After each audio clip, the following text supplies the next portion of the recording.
In this short tutorial, I will show you how to find the phone number associated with your Gmail account.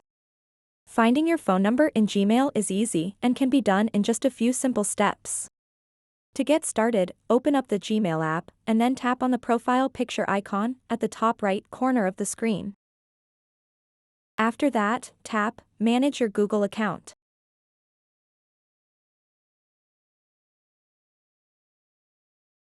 What you want to do next is tap where it says Personal Info.